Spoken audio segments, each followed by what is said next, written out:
Hello friends, welcome to this video. आज हम बात करने वाले हैं एसएससी जीडी का एग्ज़ाम हुआ था 6 मार्च 2024 को। उसके सेकंड शिफ्ट के जीके क्वेश्चन है जिसके बारे में हम लोग देखने वाले हैं इस वीडियो में। उम्मीद करता हूँ वीडियो में आप लास्ट तक बने रहेंगे। तो चलिए बिना देर के वीडियो की शुरुआत करते हैं। पहला क्वेश्चन है, भारतीय संविधान का कौन सा लक्षण इस विचार को दर्शाता है कि सरकार की शक्तियाँ कार्यपालिका, विधायिका और न्यायपालिका शाखाओं में विभाजित हैं ताकि शक्ति के एकत्रीकरण को रोका जा सके। तो ये जो दर्शाता है वो है शक्तियों का पृथक्करण, यानी ऑप्शन नंबर 20 का सही होगा। अगला क्वेश्चन है, मौर्य साम्राज्य के चंद्रगुप्त मौर्य के गुरु कौन थे? यानी चंद्रगुप्त मौर्य जो थे उनके गुरु कौन थे? तो चाणक्य उनके गुरु थे जिनका नाम कौटिल्य था। तो इसका ऑप्शन नंबर बी सही होगा, यानी कौटिल्य। कौटिल्य को ही चाणक्य कहा जाता है। अगला क्वेश्चन है, प्रधानमंत्री विश्वकर्मा योजना के संबंध में निम्नलिखित में से कौन सा कथन सही है? तो यहाँ पे दो स्टेटमेंट दे रखे हैं, दो कथन दे रखे हैं।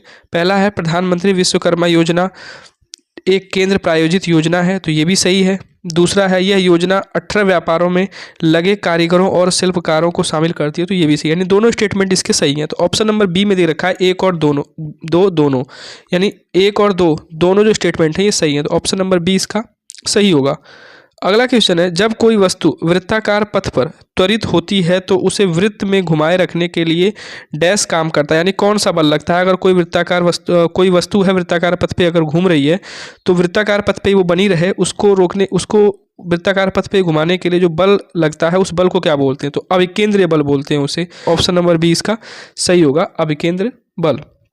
नेक्स्ट क्वेश्चन है, निम्नलिखित में से कुमुदनी लखिया किस नृत्य शैली के लिए प्रसिद्ध है? तो कुमुदनी लखिया जो है ये कथक की डांसर है, तो इसका ऑप्शन नंबर ए सही होगा। आपको कमेंट सेक्शन में बताना है कथक किस राज्य का शास्त्रीय नृत्य है। अगला क्वेश्चन देखते हैं, यह महान भारतीय शास्त्रीय बांसुरी वादक अपनी बांसुरी की महारत और अपने मंत्र मुग्ध कर देने वाले प्रदर्शन के लिए जाना जाता है, वह कौन है? यानी कह रहा है कि बांसुरी से किसका संबंध है। चार ऑप्शन दे रखे हैं, जाकिर हुसैन, शिव कुमार शर्मा, हरिप्रसाद चौरसिया, रविशंकर। तो इन चार ऑप्शन में बांसुरी वादक कौन है? तो ऑप्शन नंबर सी जो है हरिप्रसाद चौरसिया, ये बांसुरी वादक हैं। देखिए जो ऑप्शन नंबर ए है जाकिर हुसैन, ये तबला वादक हैं। शिव कुमार शर्मा जो है ये संतूर बजाते हैं। और जो पंडित रविशंकर हैं इनका संबंध सितार से है। तो जो हरिप्रसाद चौरसिया हैं ये हैं एक बांसुरी वादक। तो ऑप्शन नंबर सी इसका सही होगा।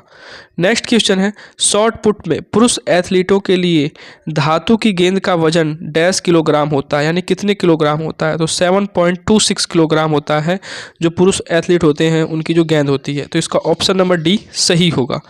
नेक्स्ट क्वेश्चन है, सरकारी बजट के संदर्भ में राजकोषीय घाटा शब्द किसका प्रतिनिधित्व करता है? तो सरकारी राजस्व और सरकारी व्यय के बीच का जो अंतर होता है वो राजकोषीय घाटा को दर्शाता है। तो ऑप्शन नंबर सी इसका सही होगा, यानी जो सरकारी राजस्व है और सरकारी जो व्यय है उसके बीच का डिफरेंस। ऑप्शन नंबर सी इसका सही होगा। नेक्स्ट क्वेश्चन है, अर्थशास्त्री भारतीय कृषि में व्याप्त बेरोजगारी को डैश बेरोजगारी कहते हैं, यानी जो भारतीय कृषि है उसमें जो व्याप्त बेरोजगारी है उसको जो हमारे अर्थशास्त्री हैं वो क्या बोलते हैं? तो प्रच्छन्न बेरोजगारी बोलते हैं। इसका ऑप्शन नंबर सी सही होगा। प्रच्छन्न बेरोजगारी वो बेरोजगारी होती है जैसे जहाँ पे अगर मान लो 2 लोगों की ज़रूरत है किसी काम में, लेकिन वहाँ पे 2 से ज़्यादा लोग लगे हुए हैं, 10, 5, 6 या 4, 3 लोग लगे हुए हैं 2 लोग की जगह, तो उस बेरोजगारी को हम बोलते हैं प्रच्छन्न बेरोजगारी। ऐसा अक्सर भारतीय कृषि यानी खेती बाड़ी में देखने को मिलता है गाँवों में। तो इसका ऑप्शन नंबर सी सही होगा, यानी प्रच्छन्न बेरोजगारी कहा जाता है। अगला क्वेश्चन है, चौथी पंचवर्षीय योजना के विकास लक्ष्य डैश के संबंध में निर्धारित किए गए थे? तो जो चौथी पंचवर्षीय योजना थी वो शुद्ध घरेलू उत्पाद के संबंध में निर्धारित किया गया था उसका विकास। तो ऑप्शन नंबर ए इसका सही होगा। चौथी पंचवर्षीय योजना 1969 से लेकर 74 तक चली थी।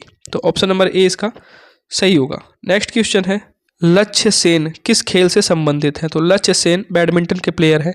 ऑप्शन नंबर बी इसका सही होगा। नेक्स्ट क्वेश्चन है, मुंबई के बायकुला रेलवे स्टेशन को सोमवार यानी 24 जुलाई को यूनेस्को का एशिया प्रशांत डैश पुरस्कार मिला। यह पुरस्कार नवंबर 2022 में घोषित किया गया था। तो एशिया प्रशांत सांस्कृतिक विरासत पुरस्कार मिला है जो बायकुला रेलवे स्टेशन है मुंबई का। तो इसका ऑप्शन नंबर जो ए है आपका वो सही होगा, यानी सांस्कृतिक विरासत।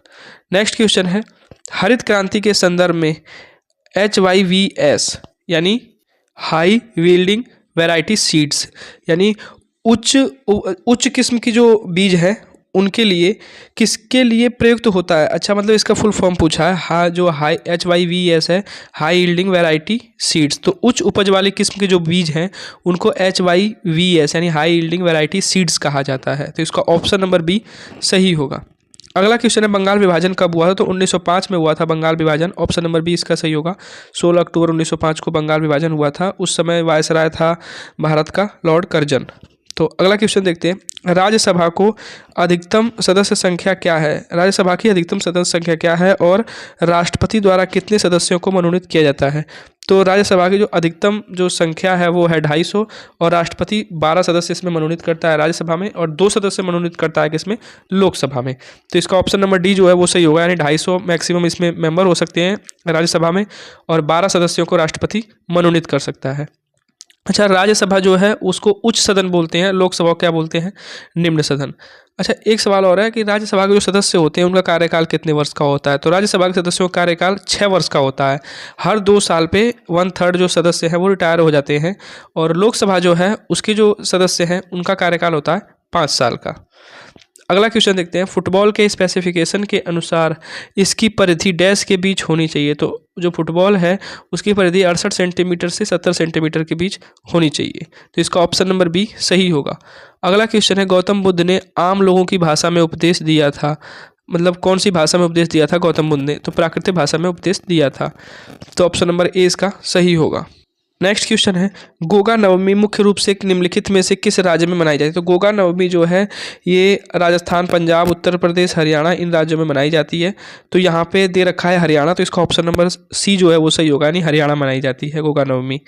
अगला क्वेश्चन देखते हैं, जून 2023 में वियना में संयुक्त राष्ट्र कार्यालय बाह्य अंतरिक्ष मामलों के निदेशक के रूप में किसे नियुक्त किया गया। तो आरती होल्ला मैनी को नियुक्त किया गया। इसका ऑप्शन नंबर सी सही होगा। तो ये थे हमारे SSC के एग्जाम में जो पूछे गए थे जीके क्वेश्चन, जिसके बारे में हम लोगों ने इसमें डिटेल में बात किया। उम्मीद करता हूँ आपको ये वीडियो अच्छी लगी होगी, और अगर आप चैनल पर नए हैं तो इसे सब्सक्राइब कर लें।